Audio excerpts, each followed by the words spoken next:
دوستوں، اکثر ہمارے دماغ میں یہ سوال آتا ہے کہ اگر سور اتنا ہی پلید اور ناپاک جانور ہے تو پھر اللہ تبارک و تعالی نے اس کو کیوں پیدا کیا؟ کون سی ایسی وجہ ہے کہ سور کو مسلمانوں کے لیے حرام کر دیا گیا؟ ہم نے اپنے بڑوں سے یہ بھی سن رکھا ہے کہ سور کا نام لینا بھی گناہ ہے اور اس سے مسلمان کی زبان ناپاک ہو جاتی ہے۔ کیا واقعی زبان ناپاک ہو جاتی ہے اور 40 دن کے لیے مسلمان سے ایمان دور چلا جاتا ہے؟ مغربی دنیا میں کیوں اس جانور سے بے پناہ پیار کیا جاتا ہے؟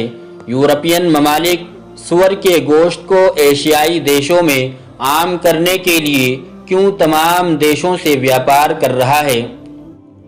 پیارے دوستوں، یہی وہ سوالات ہیں جن کو آج کے دور میں جاننا سب مسلمانوں کے لیے بہت ضروری ہو گیا ہے، اور یہ بھی کہ جب حضرت عیسیٰ علیہ السلام نازل ہوں گے تو وہ سور کو کیوں قتل کریں گے؟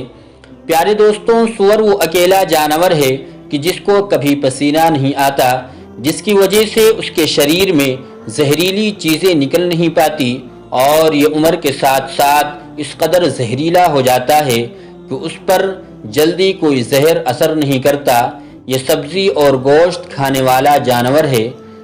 سور ایک ایسا جانور ہے کہ بھوک لگنے پر دوسرے جانوروں کے ساتھ ساتھ اپنا پاخانہ بھی کھا جاتا ہے۔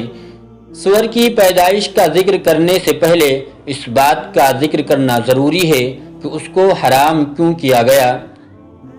پیارے دوستوں، اللہ تبارک و تعالی سورہ انعام میں فرماتا ہے کہ اے رسول، آپ فرما دیں کہ مجھ پر اللہ کے جو احکام اتارے گئے ہیں اس میں تو میں کسی بھی کھانے والے پر ایسی چیز کو جسے وہ کھاتا ہو حرام نہیں پاتا، سوائے اس کے کہ وہ مردار ہو یا بہتا ہوا خون ہو یا سور کا گوشت ہو، کیونکہ یہ ناپاک ہے، یا نافرمانی کا جانور ہو کہ جس پر ذبح کے وقت غیر اللہ کا نام لیا گیا ہو۔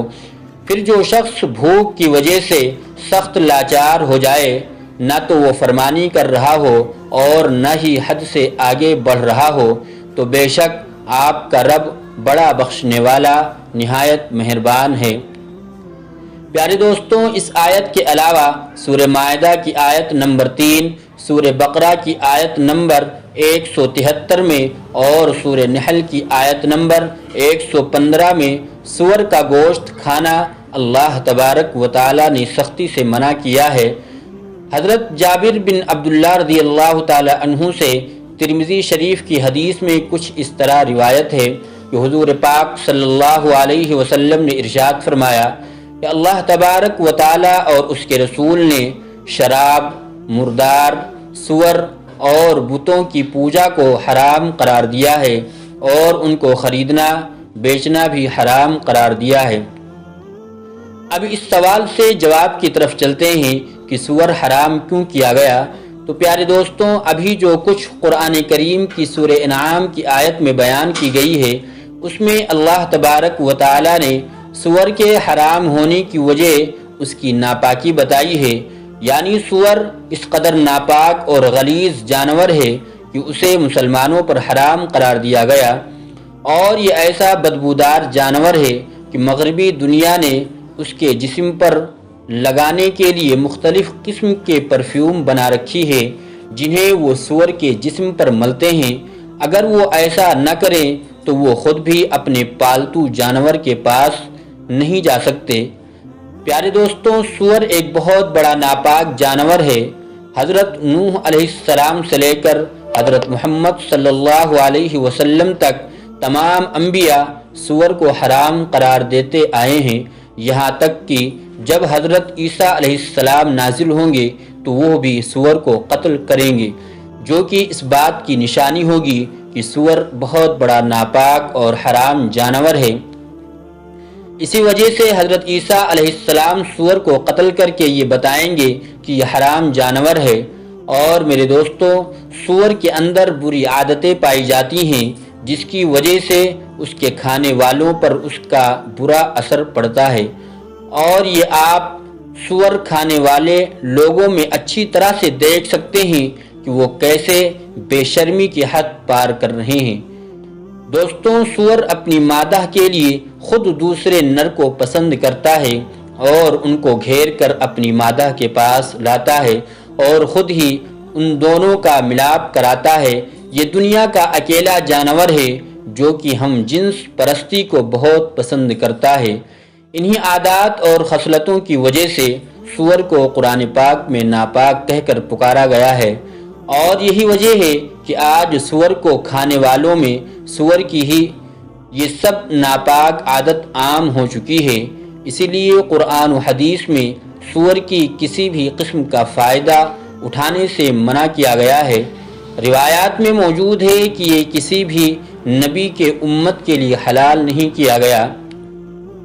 سور کی پیدائش کے بارے میں حضرت ابن عباس رضی اللہ تعالی عنہ کی ایک مشہور روایت ہے کہ حضرت عیسیٰ علیہ السلام کے حواریوں نے حضرت عیسیٰ علیہ السلام سے درخواست کی کہ آج کوئی ایسا مردہ زندہ کرے جو حضرت نوح علیہ السلام کے زمانے کا ہو اور وہ ہمیں ان کے حالات کے بارے میں بتائے۔